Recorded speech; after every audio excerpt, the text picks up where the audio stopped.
ब्रह्मा जी बोले, उसी समय गर्गाचार्य की प्रेरणा से हिमवान ने अपनी पत्नी मेना के साथ कन्यादान के लिए तैयारी शुरू की। उस समय देवी मेना, जो सुंदर वस्त्रों और आभूषणों से सुसज्जित थीं, सोने का कलश लेकर पति हिमवान के दाहिने भाग में बैठ गईं।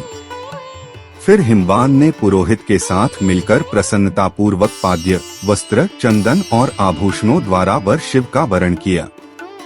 इसके बाद हिमवान ने उपस्थित ब्राह्मणों से कहा, अब कन्यादान का शुभ समय आ गया है, कृपया संकल्प के लिए तिथि आदि का उच्चारण करें।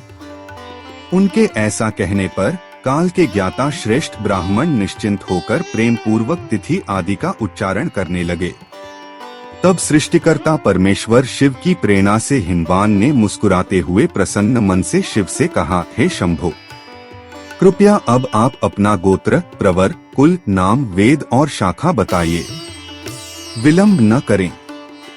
ब्रह्मा जी बोले, हिमवान की यह बात सुनकर भगवान शंकर प्रसन्न होते हुए भी अचानक गंभीर हो गए और शोक के योग्य न होते हुए भी शोकाकुल से दिखने लगे। जब देवता, मुनि, गंधर्व, यक्ष और सिद्धों ने भगवान शंकर को मौन और निरुत्तर देखा, तब हे नारद, आपने कोमल हास्य किया।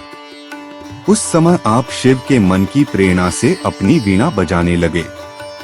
जब आपने वीणा बजाई तो पर्वतराज हिमवान, भगवान विष्णु, मैं, ब्रह्मा, देवता और मुनिगण सभी ने आपको इसे न बजाने के लिए मना किया। लेकिन जब आप शिवजी की इच्छा से रुकने को तैयार नहीं हुए, तब हिमवान ने फिर आपसे आग्रह किया, हे देवर्षि, कृपया अभी वीणा मत बजाइए। जब उन्होंने हठपूर्वक आपको रोका, तब आपने भगवान महेश्वर का स्मरण करते हुए हिमवान से कहना आरंभ किया। नारद जी बोले, हे पर्वतराज, आप मोहवश अज्ञानता में हैं, इसलिए कुछ भी नहीं जानते। महेश्वर के विषय में जो बातें कहने योग्य हैं, वे आपको बिल्कुल भी ज्ञात नहीं हैं। नारद जी बोले, आपने अभी साक्षात भगवान महेश्वर से उनका गोत्र पूछने की जो बात कही है, वह अत्यंत हास्यास्पद और अज्ञानजन्य है। हे पर्वतराज, स्वयं ब्रह्मा, विष्णु आदि भी उनका गोत्र, कुल और नाम नहीं जानते, फिर अन्य कोई उन्हें कैसे जान सकता है? हे शैलराज, जिनके एक दिन में करोड़ों ब्रह्माओं का भी अंत हो जाता है, उन शिवजी का दर्शन आज आपको केवल पार्वती के तप के प्रभाव से ही प्राप्त हुआ है। वे प्रकृति से परे परब्रह्म हैं, जिनका कोई रूप नहीं है। वे निर्गुण, निराकार, विकार रहित, माया के स्वामी और सबसे श्रेष्ठ हैं। वे पूर्णतः स्वतंत्र हैं, भक्तों पर स्नेह रखने वाले हैं और गोत्र, कुल तथा नाम से परे हैं। परंतु अपनी इच्छा से वे सगुण रूप धारण करते हैं, सुंदर शरीर और अनेक नामों के साथ प्रकट होते हैं। वे वास्तव में गोत्रहीन होकर भी श्रेष्ठ गोत्र वाले हैं, कुलविहीन होकर भी उच्च कुल के प्रतीत होते हैं और आज पार्वती के तप के फलस्वरूप आपके जामाता बने हैं, इसमें कोई संदेह नहीं है। उन लीलावान भगवान ने संपूर्ण चराचर जगत को अपनी माया से मोहित कर रखा है। हे गिरिश्रेष्ठ, कोई भी ज्ञानी व्यक्ति उन्हें पूर्णतः नहीं जान सका। स्वयं ब्रह्मा भी उस लिंग स्वरूप महेश के मस्तक का अंत नहीं जान पाए और विष्णु भी पाताल तक जाकर उन्हें नहीं पा सके, वे चकित रह गए। हे गिरिश्रेष्ठ, इससे अधिक कहने की आवश्यकता ही नहीं। शिवजी की माया अत्यंत कठिन है। तीनों लोकों के प्राणी, यहाँ तक कि विष्णु और ब्रह्मा भी उसी माया के वश में हैं। इसलिए हे पार्वती पिता, आप पूरी तरह सोच समझकर विचार पूर्वक इस वर के गोत्र, कुल आदि के विषय में किसी प्रकार का संदेह मन में न रखें। ब्रह्मा जी बोले, हे मुनिवर, इस प्रकार नारद जी, जो ज्ञानी हैं और शिव की प्रेरणा से ही कार्य करते हैं, उन्होंने अपनी वाणी से पर्वतराज को प्रसन्न करते हुए पुनः उनसे कहा। नारद जी बोले, हे तात, हे महान पर्वतराज, हे शिवजी के होने वाले ससुर, मेरी बात ध्यानपूर्वक सुनिए और उसे समझकर अपनी कन्या पार्वती का विवाह शंकर जी से कर दीजिए, जो सगुण रूप में अनेक लीलाएं करके अनेक रूपों में प्रकट होते हैं उन भगवान महेश का गोत्र और कुल केवल नाद ध्वनि ही है, यही उन्हें जानने का उपाय है। शिव नादमय है और नाद शिवमय है, यही एकमात्र सत्य है। शिव और नाद दोनों में कोई अंतर नहीं है। सृष्टि की शुरुआत में जब शिवजी ने अपनी लीला से सगुण रूप धारण किया, तब सर्वप्रथम नाद ध्वनि की उत्पत्ति उन्हीं से हुई, इसलिए वह नाद सर्वश्रेष्ठ माना जाता है। इसलिए हे हिमवान, सर्वेश्वर शिव की प्रेरणा से ही आज मैंने वीणा बजाई है। ब्रह्मा जी बोले, हे मुनिवर, आपकी यह दिव्य और ज्ञानपूर्ण वाणी सुनकर गिरीश्वर हिमालय पूरी तरह संतुष्ट हो गए और उनके मन का भ्रम व आशंका समाप्त हो गई। तब भगवान विष्णु सहित अन्य समस्त देवता और मुनिगण आश्चर्य से मुक्त होकर साधु साधु कहने लगे। सभी विद्वान महेश्वर के महान गांभीर्य और रहस्य को जानकर आश्चर्यचकित और परम आनंद में डूब गए।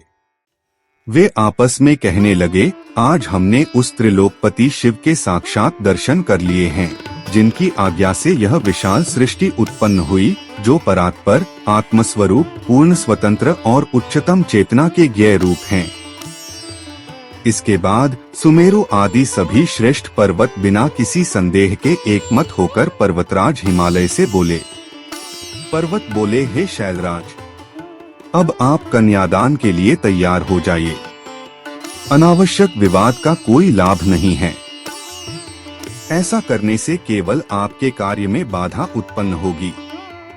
हम सत्य कह रहे हैं, अब अधिक विचार करने की आवश्यकता नहीं। कृपया शिवजी को अपनी कन्या अर्पित कर दीजिए। ब्रह्मा जी बोले, उन मित्रवत पर्वतों की बात सुनकर विधिपूर्वक प्रेरित होकर हिमालय ने भगवान शिव को अपनी कन्या का दान कर दिया। हिमवान ने कहा, हे परमेश्वर, हे सकलेश्वर, मैं अपनी कन्या आपको अर्पित कर रहा हूँ। कृपया इसे पत्नी रूप में स्वीकार कर प्रसन्न हो। इस प्रकार तीनों लोकों की जननी बनी अपनी कन्या पार्वती को हिमालय ने विधिवत मंत्रों के साथ महान शिवजी को समर्पित कर दिया। हिमालय ने जब पार्वती का हाथ शिवजी के हाथ में रखा, तब उनका हृदय अत्यंत प्रसन्न हो उठा, मानो उन्होंने अपनी सबसे बड़ी मनोकामना रूपी महासागर को पार कर लिया हो। पर्वतों पर शयन करने वाले परमेश्वर शिव ने प्रसन्न होकर वैदिक मंत्रों का उच्चारण करते हुए अपने हाथों से पार्वती का करकमल ग्रहण किया। हे मुनिवर, विवाह की लौकिक विधि का पालन करते हुए शिवजी ने पृथ्वी का स्पर्श कर प्रेम पूर्वक कोदात नामक काम मंत्र का पाठ भी किया। उस समय हर ओर आनंद और उल्लास का महान उत्सव आरंभ हुआ। आकाश, पृथ्वी और अंतरिक्ष में तेजस्वी जयघोष गूंजने लगे। सभी ने साधु साधु और नमः शब्दों का उच्चारण किया।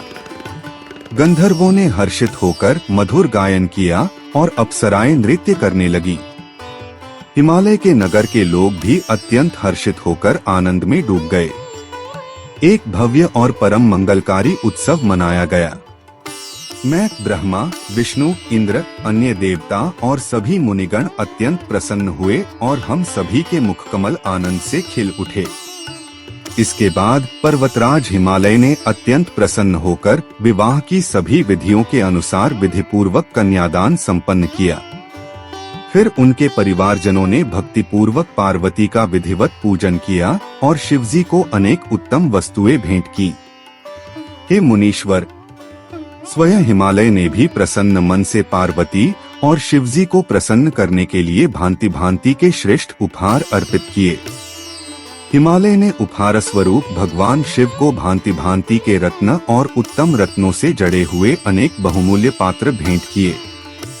हे मुनिवर, उन्होंने 1,00,000 सुसज्जित गायें, सजाए गए 100 घोड़े, रत्नों से सुशोभित 1,00,000 अनुरागिणी दासियां, 1 करोड़ हाथी तथा सोने से मढ़े और कीमती रत्नों से बने रथ भगवान शिव को अर्पित किए।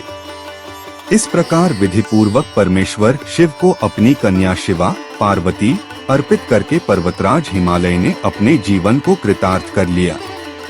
इसके पश्चात पर्वतराज हिमालय ने हाथ जोड़कर मधुर और श्रेष्ठ वाणी में माध्यन्दिनी शाखा में वर्णित स्तोत्रों द्वारा भगवान शिव की स्तुति की।